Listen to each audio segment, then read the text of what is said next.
This is one amazing truffula tree. Can you imagine a place where these grow everywhere? Yes, it's called the forest, a magical place to enjoy with your family.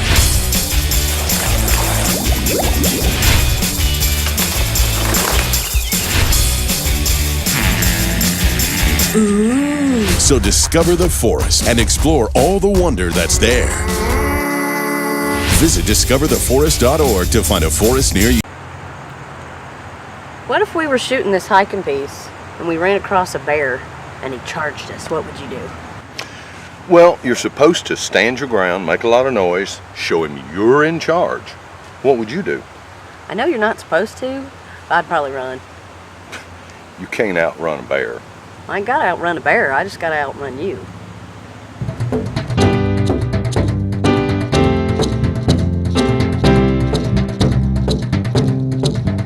Oh yeah, oh yeah, oh yeah. If you're an outdoor enthusiast, there's a couple of hiking trails here in Cherokee you need to check out. One of them is called Mingo Falls. This trail takes you to one of the tallest waterfalls in the southern Appalachian Mountains. The other is called the Oconaluftee River Trail. It's a 1.5-mile trail that takes you from the outskirts of Cherokee to the Oconaluftee Visitor Center, and it runs alongside the river.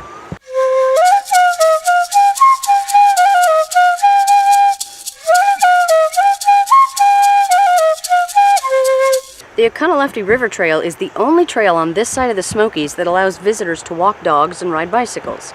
It's graveled, and for the most part it's flat, so it's a great trail to jog on or just casually stroll and take in all the sights and sounds. It's also full of gorgeous wildflowers in the spring. You about ready to head to Mingo Falls? You bet! Let's do it. You're not going to believe what you're about to see.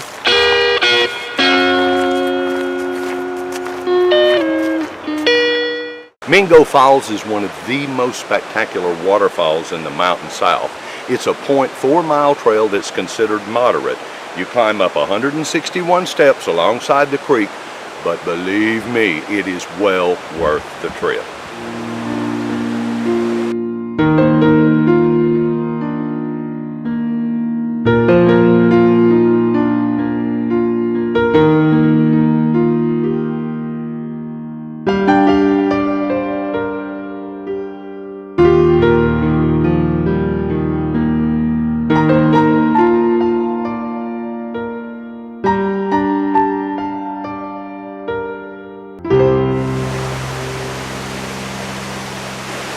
Let me also add that pregnant women, people with back problems or a heart condition might want to consider an easier hiking trail. And since we'd like to see you back in Cherokee again, no one should climb up alongside the falls.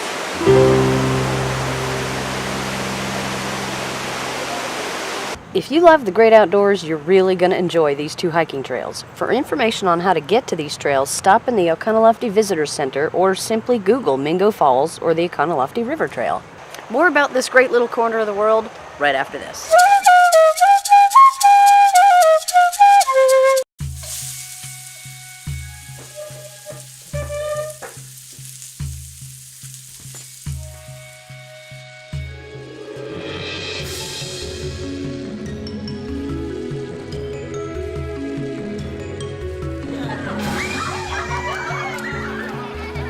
There's a lot of fun to be had in Cherokee, North Carolina. And it's a lot closer than you might think.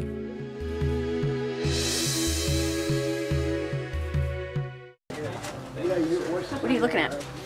That's a book. Yeah, a book on what? Well, it was on that shelf. Why are you asking me this? Over here at the main desk.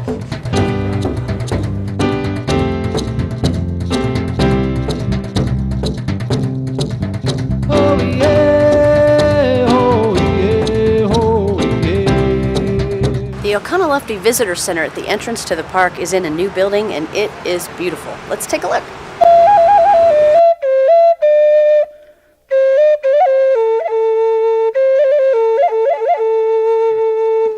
There's a museum in the visitor center that tells the story of life in these mountains, from the Native Americans to the European settlers to the development of the national park. There's also a gift shop and plenty of information about things to see and do in and around the Smokies.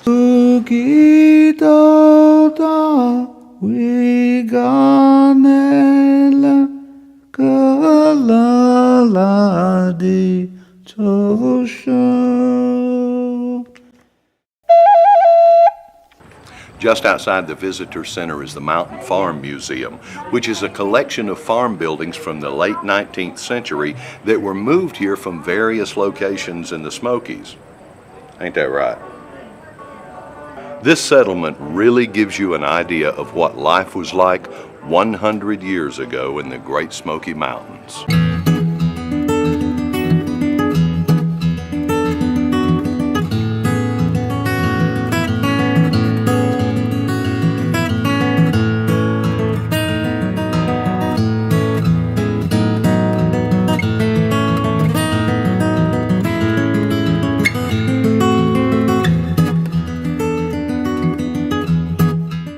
A half-mile north of the Oconaluftee Visitor Center is Mingus Mill. This historic grist mill, built back in 1886, uses a water-powered turbine instead of a water wheel to power all the machinery in the building.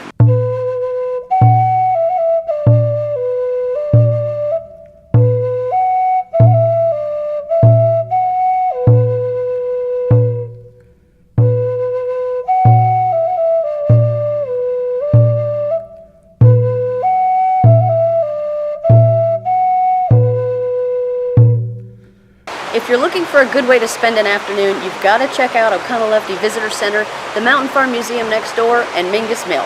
Stay tuned for more interesting tidbits about Cherokee and the Great Smoky Mountains. Remember back to a slower, simpler time when we all sat at the dinner table and ate together? Well, you can relive that family tradition right here in Cherokee, and all at a great price. On Solly Boulevard, Highway 441 North, right next to Comfort Inn Suites, is the Newfound Lodge Restaurant. They offer a full menu, but once you get a peek at the breakfast, lunch, and dinner buffets, we don't think you'll need it. Each buffet comes with all-you-can-eat salad bar, homemade soup bar, and dessert. And check out the specialty buffets. Wednesday's buffet features all-you-can-eat succulent pulled pork barbecue, tender ribs, and juicy fried chicken. On Thursdays, you can enjoy a traditional Cherokee Indian buffet, complete with Indian fry bread. Visit on Fridays for an all-out seafood buffet with fresh mountain trout, catfish, stuffed crab, fried shrimp, and more. And Sunday's buffet harkens back to Sunday suppers with the whole family. Roast turkey, baked ham, and fried chicken. Tender roast beef makes an appearance every other week. The Newfound Lodge Restaurant is the last restaurant on your left before you enter the Smokies. So sit down and fuel up for your next adventure at Newfound Lodge Restaurant. Slow down and savor the memories. It's gonna have money. What are you doing? I don't know. We don't have any money. Just gonna call your bank and be like, this joker wants $100. Can you believe that? I'm approved. And in like Right. 2 hours, he'll have $40 left and go, where do I want to go?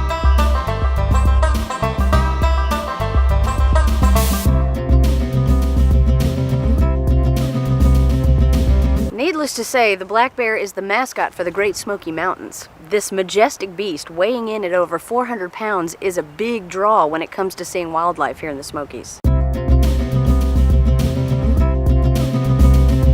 There's around 1,500 black bears in the park, and seeing one is quite a treat for those lucky enough to run across one. But what a lot of people forget is that black bears are wild, and sometimes their behavior can be unpredictable. If you see a bear, keep this in mind. They'll change their behavior when they're getting agitated. They may give you a strong stare, pop their gums, or swat the ground to let you know they're demanding more space. If this happens, here's what you do. Stop, back slowly away, and give the bear plenty of room. Now, if he starts towards you, stand your ground and make a lot of noise. Try to intimidate the bear, show him you're in charge. Don't run. In most cases, if you just increase the distance between you and the bear, he'll probably do the same.